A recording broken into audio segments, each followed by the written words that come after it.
Ik heb een nieuw speeltje binnen. En daarmee kan ik heel leuk mezelf filmen terwijl ik aan het trimmen ben. Het apparaatje is ingesteld zodat hij mij volgt. Dus als ik toevallig even wegloop, dan volgt hij mij ook. En ik ga nu even Luna scheren. Luna is al gewassen en Luna is hartstikke lief en rustig. Alleen die moet nog van de haartjes af en heeft wel een kopje bijgeknipt worden.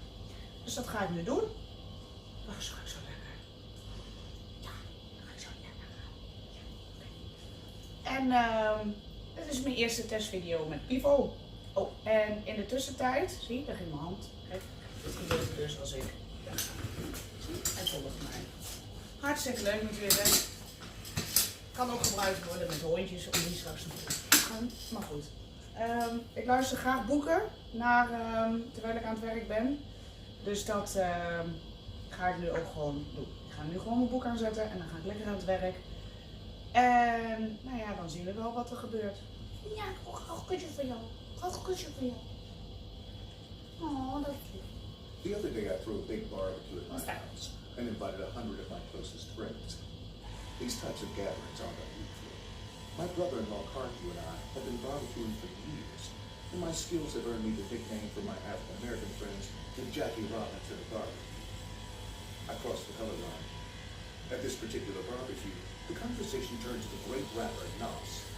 My friend Tristan Walker, a young African-American entrepreneur, commented proudly that Nas was from his home project, Queensbridge, New York, one of the largest public housing projects in the United States. My 73-year-old Jewish father interjected, "I've been to Queensbridge." Convinced that there was no way that my old white father lived in Queensbridge, Tristan said, "You must mean Queens. Queensbridge is actually a housing project in an extremely rough neighborhood." My father insisted, "No, it was Queensbridge." I pointed out to Tristan that my father grew up in Queens, so he couldn't possibly be confused. Then I asked, "Dad, what were you doing in Queensbridge?" He replied, "I was passing out communist literature when I was 11 years old." I remember it well, because my mother got very upset that the Communist Party sent me into the projects. She thought it was too dangerous for a little kid. My grandparents were actually card-carrying communists. As an active member of the Communist Party, my grandfather, Bill Organs, lost his job as a school teacher during the McCarthy era. My father was a red diaper baby and grew up indoctrinated in the philosophy of the left. In 1968, he moved all his family west to Berkeley, California, and became editor of the famous New Left magazine, Rampos. As a result, I grew up in the city, affectionately known by its inhabitants as the People's Republic of Berkeley. As a young child, I was incredibly shy, terrified of adults.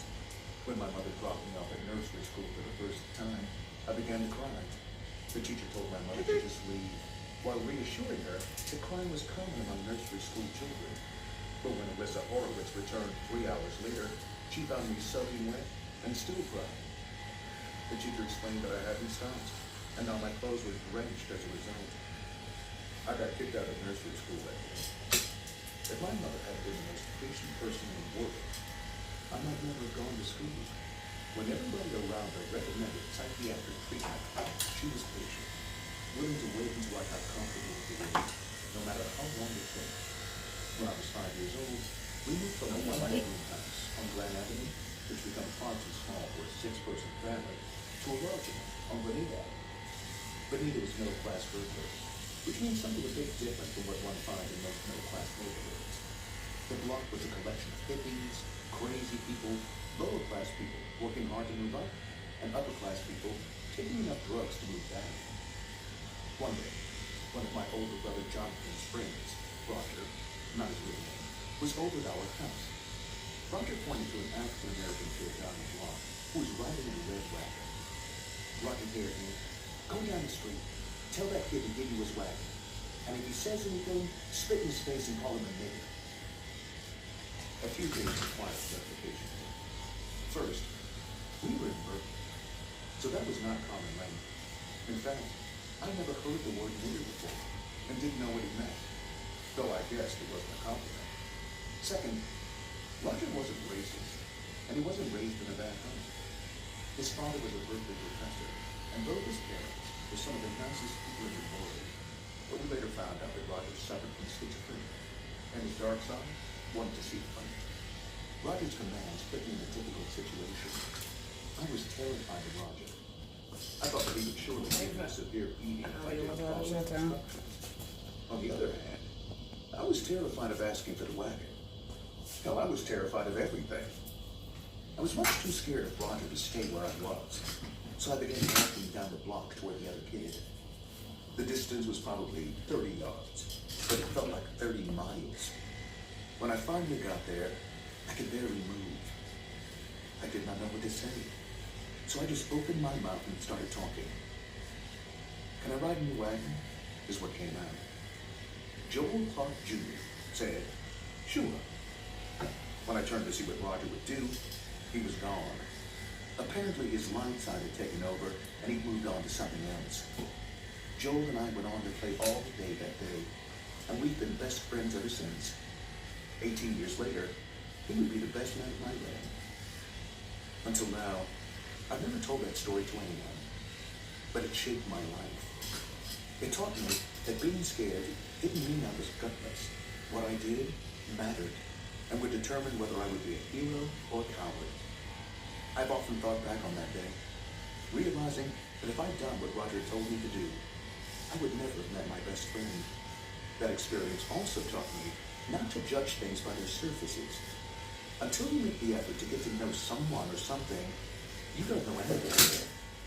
There are no shortcuts to knowledge, especially knowledge gained from personal experience. Following conventional wisdom and relying on shortcuts can be worse than knowing nothing at all. Turn your shit in. Over the years, I worked hard to avoid being influenced by first impressions and blindly adhering to convention. Growing up in Berkeley as an excellent student in a town that frowned upon football as being too militaristic, I wasn't expected to join the Berkeley High School. Het lichaam van dit hondje doe ik met een 0,5 en 16 mm. De pootjes doe ik met de 0,5 en de 13 mm. En de koolspray bakken. Blijf Luna, Luna blijven. Blijven.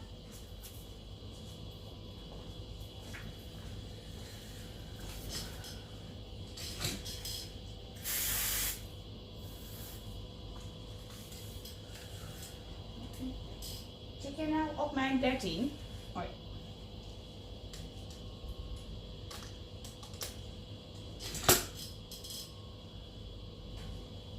Football team. But that's what I did. This was a big step for me.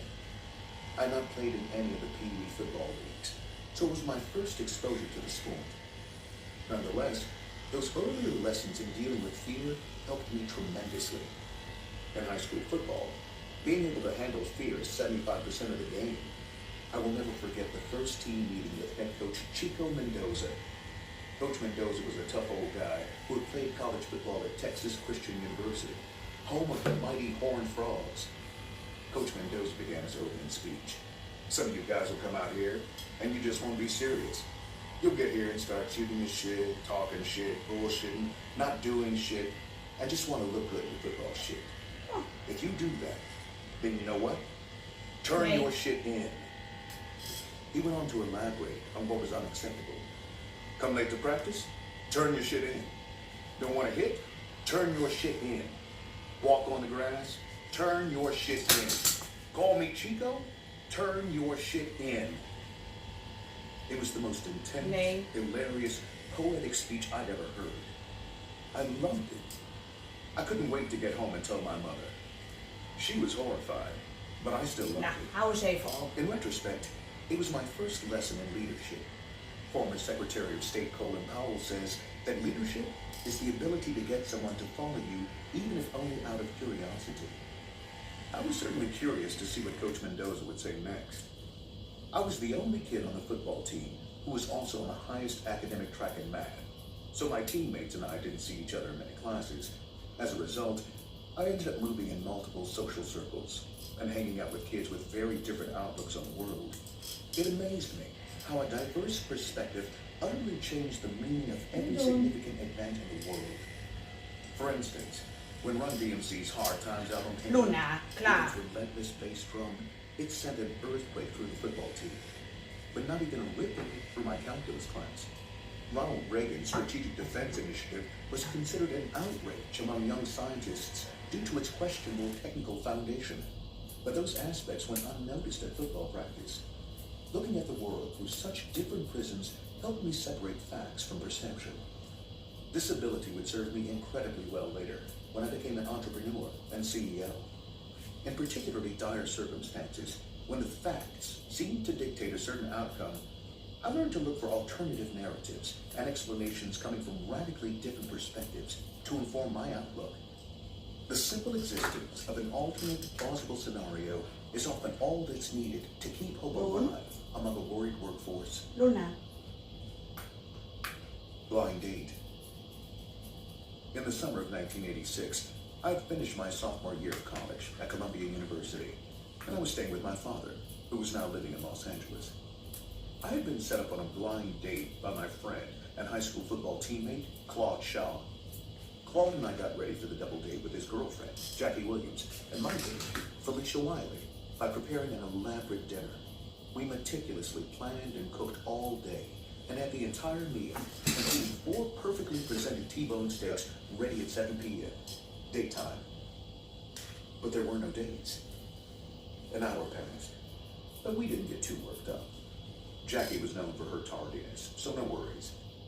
Then 2 hours passed, and Claude called for a status check. I listened in shock as I looked over the now cold gourmet meal that we prepared. My date, Felicia, had decided that she was too tired to show up for the date. Wow, how obnoxious. I told Claude to hand me the phone. I introduced myself. Hi, this is Ben, your blind date. Felicia, I'm sorry, but I'm tired and it is late. Me, well, it is late, because you are late. Felicia, I know, but I'm just too tired to come over. At this point, I decided to appeal to her sense of empathy. Me, well, I understand your predicament, but the time to communicate this message would have been before we spent all day cooking dinner. At this point, anything short of getting into your car and driving here immediately would be rude and leave a permanently poor impression. If she was totally self-centered, as she appeared to be, my plea would have no effect, and I would be better off missing the date. On the other hand, if she didn't want to go out like that, then there might be something there. Felicia, okay, I'll come over. 90 minutes later, she arrived, wearing white shorts and looking as pretty as can be. In all my focus and anticipation about the date, I had completely forgotten about the fist fight I'd been in the day before. During a pickup basketball game in the San Fernando Valley, a 6'2" crew-cut sporting, camouflage pants wearing, fraternity boy looking player threw the ball at my brother. Jonathan was a musician, had long hair, and probably weighed about 155 pounds at the time. On the other hand, I was used to football and fighting, and was ready for action. I judged the situation on my first impression, and I rushed the frat boy. A scuffle ensued. I landed some good punches, but caught a right hook under my left eye, leaving a bit of a mark. It's possible that my target player was simply mad about a hard foul rather than trying to bully my brother, but that's the price of not taking the time to understand. I will never know. Whatever the case, when I opened the door to greet our dates, Felicia's award-winning green eyes immediately fixed on the welt under my eye. Her first impression, told to me years later, this guy's a thug. Coming in was a big mistake. Fortunately, neither of us relied on our first impressions. We have been happily married for nearly 25 years and have 3 wonderful children. Silicon Valley. During one summer in college, I got a job as an engineer at a company called Silicon Graphics, SGI. The experience blew my mind. The company invented modern computer graphics and powered a whole new class set of applications ranging from the movie Terminator 2 to amazing flight simulators. Everybody there was so smart. The things they built were so cool. I wanted to work for Silicon Graphics for the rest of my life. After graduating from college and graduate school in computer science, I went back to work for SGI. Being there was a dream come true, and I loved it. After my first year at SGI, I met a former head of marketing for the company, Rosalie Bonalra, who had a new startup. Rosalie had heard about me from her daughter, who also worked with me at SGI. Rosalie recruited me hard. Eventually, she got me, and I went to work for her at NetLabs. Joining NetLabs turned out to be a horrible decision for me. The company was run by Andre Swager, a former Hewlett-Packard executive, and more important, Rosalie's husband. Andre and Rosalie had been brought in by the venture capitalists as the professional management team. Unfortunately, they understood very little about the products or the technology, and they sent the company off in one crazy direction after the next. This was the first time that I started to understand the importance of founders running their companies. To make matters more complicated, my second daughter, Mariah, had been diagnosed with autism, which made working at a startup a terrible burden for our family, as I needed to spend more time at home. One very hot day, my father came over for a visit. We could not afford air conditioning, and all three children were crying as my father and I sat there sweating in the 105-degree heat. My father turned to me and said, "Son, do you know what's cheap?" Since I had absolutely no idea what he was talking about, I replied, "No, what?" "Flowers. Flowers are really cheap. No. But do you know what's expensive?" he asked. Again I replied, "No, what?" He said, "Divorce." Something about that joke, which was not really a joke, made me realize that I had run out of time. Up until that point, I had not really made any serious choices. I felt like I had unlimited bandwidth. I could do everything in life that I wanted to do simultaneously. But his joke made it suddenly clear that by continuing on the course I was on, I might lose my family. By doing everything, I would fail at the most important thing. It was the first time that I forced myself to look at the world through priorities that were not purely my own. I thought that I could pursue my career, all my interests, and build my family. More important, I always thought about myself first. When you're a part of a family or part of a group, that kind of thinking can get you into trouble. And I was in deep trouble. In my mind, I was confident that I was a good person and not selfish, but my actions said otherwise. I had to stop being a boy and become a man. I had to put first things first. I had to consider the people who I cared about most before considering myself. I decided to quit NetLabs the next day. I found a job at Lotus Development that would allow me to get my homework Blijf nou eens straightened even out. staan, meisje. I stopped thinking about myself and focused on what was best for my family. I started being the person that I wanted to be. Nee. Netscape. Luna. One day, while working at Lotus, one of my coworkers showed me a new product called Mosaic, which was developed by some students at the University of Illinois. Mosaic was essentially a graphical interface to the internet, a technology formerly only used by scientists and researchers. It amazed me. It was so obviously the future, and I was so obviously wasting my time working on anything but the internet. Several months later, I read about a company called Netscape, which had been co-founded by former Silicon Graphics founder Jim Clark and Mosaic inventor Mark Andreessen. I instantly decided that I should interview for a job there. I called a friend who worked at Netscape and asked if he could get me an interview with the company. He obliged, and I was on my way. During the first interviews, I met everyone on the Je product kan management heus team. 3 tellen samen I hoor. thought the meetings went well. But when I arrived home that evening, Felicia was in Niet tears. doen. The Netscape recruiter had called me to give me some tips, and Felicia had answered. This was before the days of pervasive cell phones. The recruiter informed her that it would be unlikely I'd get the job, because the group was looking for candidates with Stanford or Harvard MBAs. Felicia suggested that maybe I could go back to school. Given that we had 3 children, she knew this was unrealistic, hence the tears. I explained that recruiters were not hiring managers, and that they might consider me despite my lack of proper business schooling. The next day, the hiring manager called back to let me know that they wanted me to interview with co-founder and chief technical officer Mark Andreessen. He was 22 years old at the time. In retrospect, It's easy to think both the web browser and the internet were inevitable. But without Mark's work, it is likely that we would be living in a very different world. At the time, most people believed only scientists and researchers would use the internet. The internet was thought to be too archaic, insecure, and slow to meet real business needs. Even after the introduction of Mosaic, the world's first browser, almost nobody thought the internet would be significant beyond the scientific community.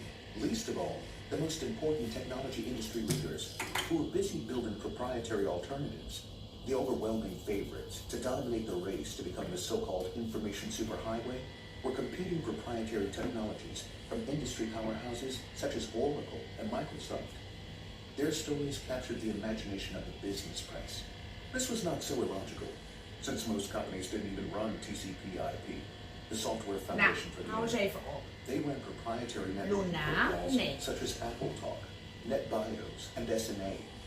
As late as November 1995, Bill Gates wrote a book titled The Road Ahead, in which he predicted that the information superhighway, a network connecting all businesses and consumers in a world of frictionless commerce, would be the logical successor to the internet and would rule the future.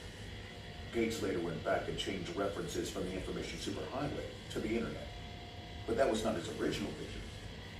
The implications of this proprietary vision were not good for business or for consumers. In the minds of visionaries like Bill Gates and Larry Ellison, the corporations that owned the information superhighway would tax every transaction by charging a vigorish, as Microsoft's then Chief Technology Officer Nathan Myhrvold referred to it. It's difficult to overstate the momentum that the proprietary information superhighway carried. After Mosaic, even Mark and his co-founder Jim Clark originally planned a business for video distribution to run on top of the proprietary information superhighway, not the internet. It wasn't until deep into the planning process that they decided that by improving the browser to make it secure, more functional, and easier to use, they could make the internet the network of the future. And that became the mission of Netscape, a mission that they would gloriously accomplish. Interviewing with Mark was like no other job interview I'd ever had. Gone were questions about my resume, my career progression, and my work habits. He replaced them with a dizzying inquiry into the history of email, collaboration software, and what the future might hold. I was an expert in the topic, because I'd spent the last several years working on the leading products in the category. But I was shocked by how much a 22-year-old kid knew about the history of the computer business. I'd met many really smart young people in my career, but never a young technology historian. Mark's intellect and instincts took me aback. But beyond Mark's historical knowledge, his insights about technologies such as replication were incisive and on point. After the interview, I phoned my brother and told him that I just interviewed with Mark Andreessen, and I thought that he might be the smartest person I'd ever met. A week later, I got the job. I was thrilled. I didn't really care what the offer was. I knew that Mark and Netscape would change the world, and I wanted to be part of it. I could not wait to get started. Once at Netscape, I was put in charge of their enterprise web server product line. The line consisted of two products: the regular web server, which listed for $1,200, and the secure web server, a web server that included the then brand new security protocol invented by Netscape called SSL, Secure Sockets Layer, for $5,000. At the time that I joined, we had two engineers working on the web servers, Rob McCool, who had invented the NCSA web server, and his twin brother, Mike McCool. By the time Netscape went public in August 1995, we had grown the web server team to about 9 engineers. The Netscape initial public offering, IPO, was both spectacular and historic. The stock initially priced at $14 per share, but a last-minute decision doubled the initial offering to $28 per share. It spiked to $75, nearly a record for a first-day gain, and closed at $58, giving Netscape a market value of nearly $3 billion on the day of the IPO. More than that, the IPO was an earthquake in the business world. As my friend and investment banker Frank Quattrone said at the time, no one wanted to tell their grandchildren that they... Zoals je aan het begin kon zien, heb ik een deel van de vacht al gedaan met van de kop met de opzetkam. En nou is het alleen nog eventjes verder in model brengen. En dan is Luna klaar. Dan gaan we verder met de grote bouvier die hier nog steeds ligt te wachten.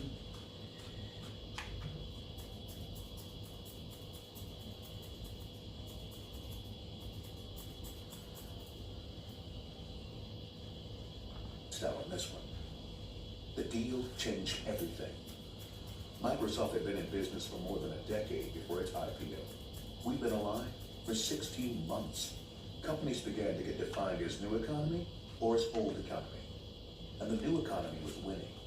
The New York Times called the Netscape IPO world-shaking. But there was a crack in our armor.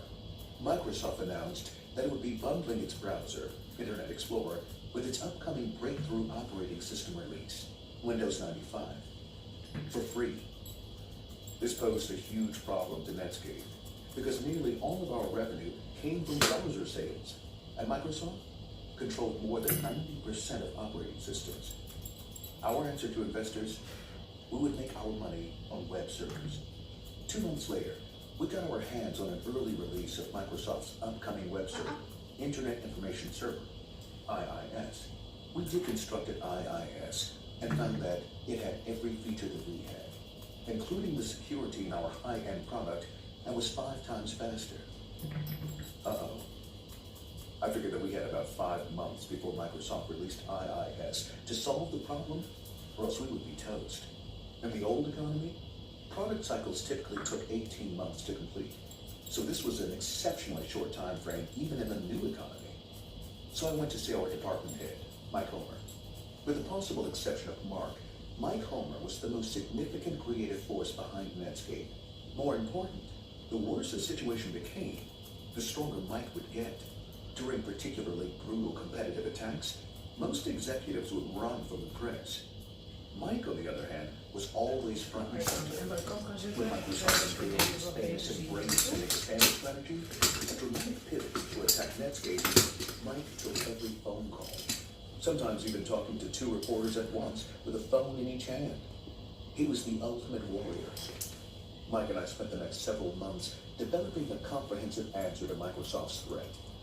If they were going to give our products away, then we were going to offer a dirt-cheap, open alternative to the highly expensive and proprietary Microsoft back-office product line. To do so, we acquired 2 companies, which provided us with a competitive alternative to Microsoft Exchange. We then cut a landmark deal with the database company Infinix to provide us unlimited relational database access through the web for $50 a copy, which was literally hundreds of times less than Microsoft charged. Once we assembled the entire package, Mike named it Netscape Sweet Spot, as it would be the suite that displaced Microsoft's back office. We lined everything up for a major launch on March 5th, 1996 in New York. Then, just 2 weeks before the launch, Mark, without telling Mike or me, revealed the entire strategy to the publication Computer Reseller News. I was livid. I immediately sent him a short email. To Mark Andreessen, CC, Mike Homer. From Ben Horowitz. Subject, launch. I guess we're not going to wait until the 5th to launch the strategy. Ben. Within 15 minutes, I received the following reply. To Ben Horowitz. CC, Mike Homer. Jim Barksdale, CEO. Jim Clark, Chairman. From Mark Andreessen. Subject, reply, launch. Apparently you do not understand how serious the situation is. Luna! We are getting killed out there. Our current product is radically worse than the competition. We've had nothing to say for months. As a result, we've lost over $3 billion in market capitalization. We are now in danger of losing the entire company, and it's all server product management's fault. Next time, do the fucking interview yourself. Fuck you, Mark. I received this email the same day that Mark appeared barefoot and sitting on a throne on the cover of Time magazine. When I first saw the cover, I felt thrilled. I'd never met anyone in my life who had been on the cover of Time. Then I felt sick. I brought both the magazine and the email home to Felicia to get a second opinion. I was very worried. I was 29 years old, had a wife and 3 children, and needed my job. She looked at the email in the magazine cover and said, "You need to start looking for a job right away." In the end, I didn't get fired. And over the next 2 years, Sweet Spot grew from nothing to a $400 million a year business. More shocking, Mark and I eventually became friends. Ta-da. We've been friends and business partners ever since. People often ask me how we've managed to work effectively across 3 companies over 18 years. Most business relationships either become too tense to tolerate or not tense enough to be productive after a while. Either people challenge each other to the point where they don't like each other, or they become complacent about each other's feedback and no longer benefit from the relationship. With Mark and me, even after 18 years, he upsets me almost every day by finding something wrong in my thinking. And I do the same for him. It works. Starting a company. At the end of 1998, and under immense pressure from Microsoft, which used the full force of its operating system monopoly to subsidize free products in every category in which Netscape competed, we sold the company to America Online, AOL. In the short term, this was a big victory for Microsoft, since it had driven its biggest threat into the arms of a far less threatening competitor. In the long term, however, Netscape inflicted irreparable damage on Microsoft's stronghold on the computing industry. Our work moved developers from Win32 API, Microsoft's proprietary platform, to the internet. Someone writing new functionality for computers no longer wrote for Microsoft's proprietary platform. Instead, they wrote to the internet and World Wide Web's standard interfaces. Once Microsoft lost its grip on developers, it became only a matter of time before it lost its monopoly on operating systems.